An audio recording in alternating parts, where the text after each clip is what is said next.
Okay, we're gonna finally get around to invitation 3 of 3. I think I've gotten all my streaming issues worked out. It seems every time I go to cut the recording for the track so that I can upload it later for the playlist, for some reason it always just crashes something. It's either OBS or the NVIDIA driver, something, and then everything just dies and it doesn't save the progress for the campaign. And you haven't seen this, but behind the scenes I've restarted the campaign like 12 times to get everything right. So I'm kind of tired of racing on the first 2 tracks with the slowest bike. So now we're gonna go to the 3rd track, and I haven't played it yet. So you're gonna see me go from okay-ish to terrible in the drop of a hat. But yeah, let's try for first place again, see what happens. Bike systems online. Good afternoon, rider. Today's track is Santorim Reactor. Today's weather is fine. Good luck out there, rider. Today's weather? Fine. Okay. This is the reactor track. It's pretty fun. I still haven't figured out where the quickest path on this one is, so I usually take a random one.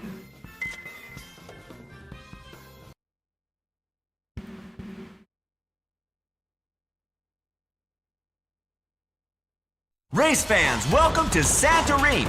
In the center of the once beautiful and heavily vegetated Amazon basin, now stands the Cranston and Fell Industries power plant. In 2015, the eminent physicist Marcus Cranston won the Nobel Prize for his design of a safe, clean nuclear power generator. The multinational Fell Corporation were quick to support Cranston, and within 2 years, this supposedly clean power plant was in operation. Well, all you folks will know what happened next. And here you can see for yourself the devastation caused. The reactor track takes the riders right into the core of this industrial beast. Let's hope their radioactive defense systems are installed and functional.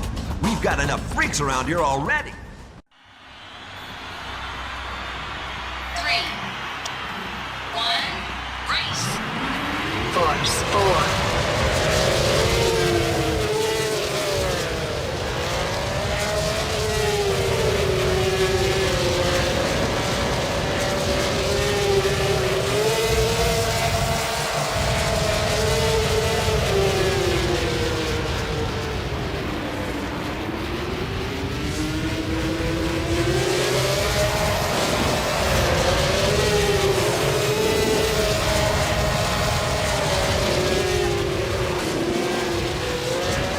Missed every strip.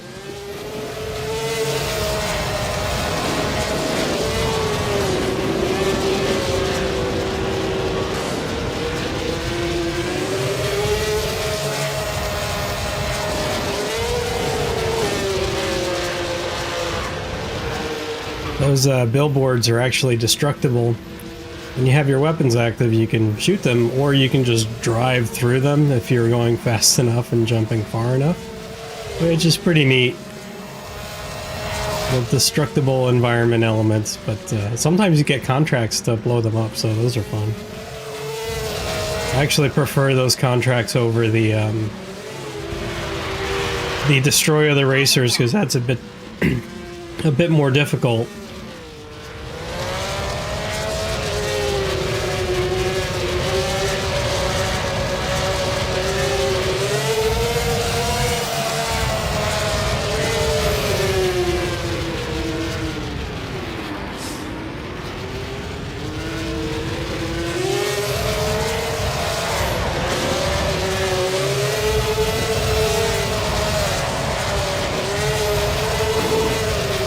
Oh no, I didn't want to go up here.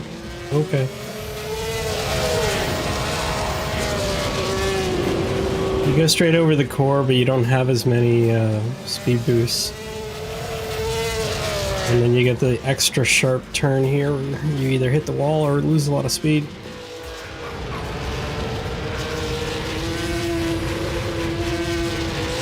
This is the final lap, so I gotta try to not fall behind. These. Still got somebody on my tail.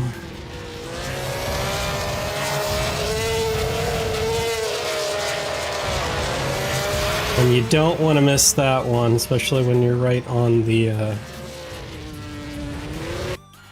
just shy of the finish, because all the other drivers always hit it, and I've lost that lead so many times there. It's frustrating, but finally got it.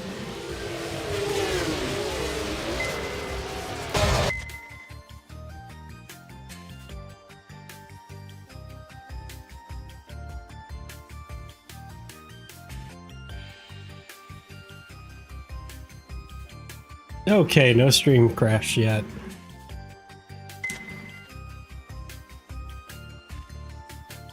Congratulations, Ryder. You may advance a class.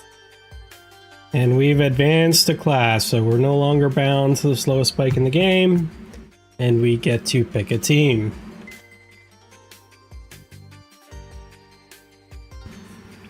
So this is where it gets complicated, because up until this point you haven't had, you're a first-time player, you haven't had the opportunity to try out the other handling styles. The only one you've done, and they don't even make it clear to the player initially that this is the handling style it has, but the invitation class bike was power slide, and I only know that from experience playing the game previously, but they don't tell you that as a first-time rider, which is a little frustrating. But in the lower right, you'll see where it says handling power slide. The other teams have tight and hybrid, and those are the three options that are available to you. Now, which teams are available for you to pick on depend on how many points you got earlier in the 3 invitation class races. So I have access to all the ones that you can get on your first playthrough. You can't get the secret unlockable team until you complete a lot of other requirements, so you almost can't get it your first run through. It's more like your new game plus team.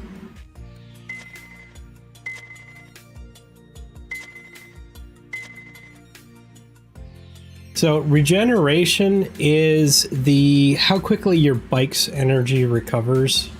It wasn't obvious during the first 3 invitation races, but whenever your shield activates when you strike a wall, strike another bike, that shield consumes some of your energy, and then as it's deactivated, it replenishes.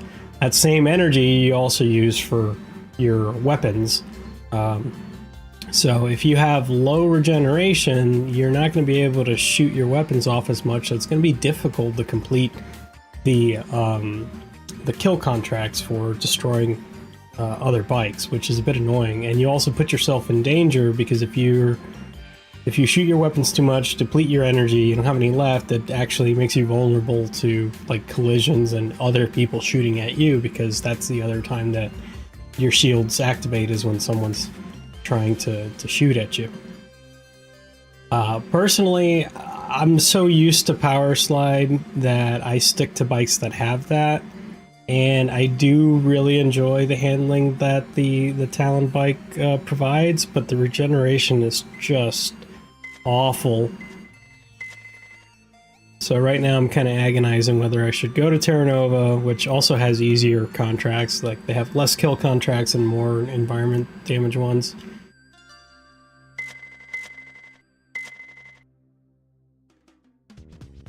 And Starcom's kind of the best of both worlds, except that the handling's totally different, and I don't know if I want to risk it this run through.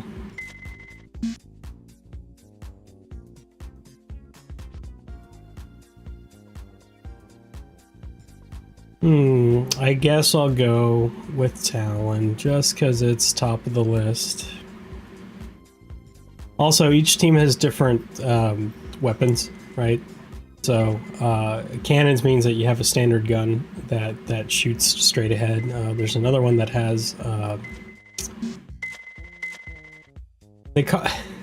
it says they're bombs. I don't think they're actually bombs, because you lob them forward. It's almost like mortars, or rockets even. But I think rockets are actually an actual weapon that a different team has. I'm going with Talon. And then all these other tracks are now available to play in like arcade or time trial mode, which is outside of the menu. It's outside of the season that you can play whenever you want.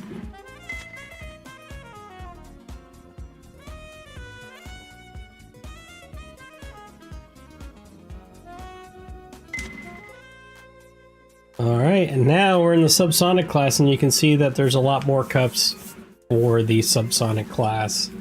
And you have to go through all of them before you can rank up to the Sonic class. That would be the next class up, and you get more faster bikes, and you can even potentially switch teams as well.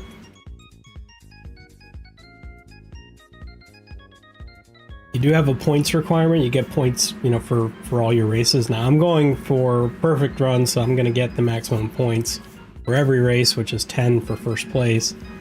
So it won't be difficult at all to hit 192, but basically they want you to, you know, win some proportion of all the races so that you can proceed on to the next class. But I personally don't think it's that difficult to hit 192.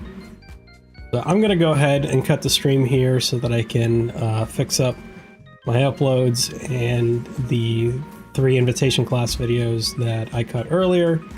And then I'll start a new stream later when I'm ready to do the subsonic class. Thanks for watching.